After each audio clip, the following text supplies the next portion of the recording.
Un salon de beauté éphémère pour redonner le temps d'une journée un peu de dignité aux oubliés de la société polynésienne. Et ces laissés pour compte de la capitale sont plutôt bons clients. Ils ont de la patience. Ils nous aident d'être belles. Hein? Ils sont bien, franchement. Ils sont bien. Je connais bien celle qui a préparé cette journée. Elle passe me voir tous les jours. Et elle me dit qu'elle veut faire cette journée, c'est pour nous, pour les SDF. Avant les fêtes, il faut qu'on soit beau. Après la manicure, la coiffure, parmi les petites mains, celle d'Etera, coiffeur de rue, qui ne boude pas son plaisir d'être présent. Je coupe les jeunes ou les grandes personnes de mon quartier. Après, avec ma mère, elle m'a dit qu'on avait une aide pour les sans-abri, bénévoles quoi. Non, ils sont tellement gentils. Ils m'ont appelé là 2 minutes, changer un peu. Ils sont gentils. C'est la deuxième édition du Veima Noa Oe, une initiative qui commence à prendre de l'ampleur. La première fois, c'était il y a 2 mois. Aujourd'hui, le repas aussi est offert. C'est très important parce que Noël approche, les fêtes approchent et puis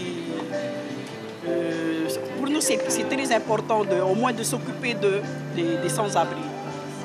Une soixantaine de sans domicile fixe ont donc pu bénéficier le temps d'une matinée de conseils beauté, mais surtout d'un peu d'attention et de la considération. On va retrouver un sourire sur notre plateau. Odile Teiva, bonsoir. Bonsoir. C'est vous qui êtes derrière tout ça. Tout à fait. Alors, d'où vient cette idée? Eh bien, ça fait un moment que j'y pense. Et avec une amie, j'ai partagé. Comme vous le savez, on a tous un savoir-faire, un savoir-être. Et ayant une formation de coiffure esthétique, je me suis dit, pourquoi pas aider nos amis de la rue. Donc, du coup, je me suis dit, un jour, je vais me lancer. Et je me suis lancée. Alors, on l'a vu sur la présentation écrite, vous êtes aussi assistante de vie, vous êtes patentée également.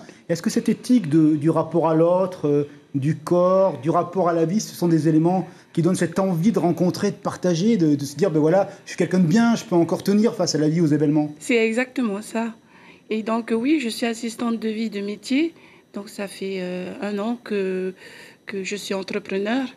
Et après 1 an, je me suis dit, j'ai envie de donner un peu de mon temps, de mon savoir-faire. Et un peu d'argent aussi, parce que c'est votre argent en partie. Oui, tout à fait. J'ai investi et j'ai aussi des amis qui, par les réseaux sociaux, qui m'ont apporté de l'aide. Qu'est-ce que vous ont dit les SDF après cette coupe de cheveux, cette manucure qu'on a vue là? Ils se sentent comment Ils se sentent valorisés, heureux. Et puis surtout la nourriture aussi qui les a motivés, je pense. Et donc, au départ, ils n'étaient pas beaucoup et on a quand même distribué une centaine de plats. Qu'est-ce que vous avez fait pour les rencontrer? Comment ils ont su? Vous êtes allé les voir dans la nuit, dans le soir, en disant ce samedi, venez, on va vous refaire une petite beauté? Oui, c'est exactement ça. Donc, je prends de mon temps avec quelques amis. On se donne rendez-vous et dans la rue, on va distribuer des petits tickets en les invitant de nous rejoindre au Parc Bougainville et qu'on propose des ateliers tels que les coupes de cheveux, la manicure, mais le basique. Il y a autre chose aussi, il y a des kits qu'on peut aussi emporter quand on est SDF, brosse à dents, dentifrice, l'hygiène quotidienne. C'est ça, exactement.